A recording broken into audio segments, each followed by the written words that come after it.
ॿिए नंबर ते क़ुर्बानी 10 तारीख़ ते 11 तारीख़ ते 12 तारीख़ ते असर मग़रिब जी नमाज़ खां अॻु में असां पंहिंजी क़ुर्बानी करे छॾींदा आहियूं।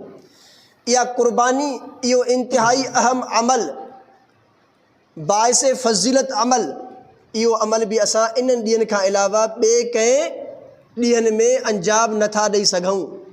हिकिड़ो माण्हू साहिब निसाब हुयो, उन क़ुर्बानी न कई, भई ईद जा 3 ॾिहाड़ा गुज़री विया त हाणे बाद में उहो चवे त मां क़ुर्बानी कयां थो, हाणे उन जी क़ुर्बानी न थींदी।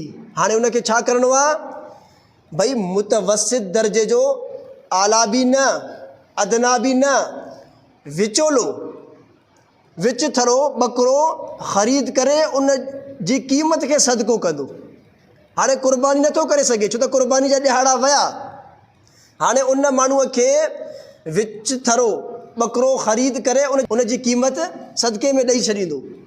यानी इन्हनि ॾींहंनि खां अलावा क़ुर्बानी नथी थी सघे। इहे ॾींहं ॾिसो न केतिरे क़दुरु बाइसे फ़ज़ीलत आहिनि। हदीस शरीफ़ में ईंदो आहे, नबी करीम सल्लल्लाहु अलैहि वसल्लम ने फरमायो, इन क़ुर्बानी वारे ॾींहंनि में रत वहाइण खां अलावा ॿियो को अमल अल्लाह ताला खे महबूब ऐं पसंदि आहे ई कोन इन अमल खां वधीक। यानी इहो अमल अल्लाह तबारक व ताला खे क़ुर्बानीअ वारो अमल इन्हनि ॾींहंनि में 10, 11, 12 अल्लाह तबारक व ताला खे वधीक महबूब ऐं पसंदि आहे। ऐं इन क़ुर्बानीअ जे बदिले में तव्हां असांखे मिलंदो छा? सहाबा किराम ने अर्ज़ु कयो, या रसूल अल्लाह, क़ालू फमा लना फ़ीहा या रसूल अल्लाह, या रसूल अल्लाह असांखे छा मिलंदो? अॻे में सवाल कयो, या रसूल अल्लाह मा हाज़िहिल अज़ाहियु, या अल्लाह जा रसूल क़ुर्बानी छा आहे, इन जी हैसियत छा आहे, इन जी हक़ीक़त छा आहे? छा फरमायो, हे तव्हांजे वालिद, तव्हांजे बाबा, तव्हांजे ॾाॾे इब्राहिम अलैहिस्सलातु वस्सलाम जी सुन्नत आहे। उन खां बाद सहाबा किराम ते अर्ज़ु कयो, या रसूल अल्लाह असांखे छा मिलंदो?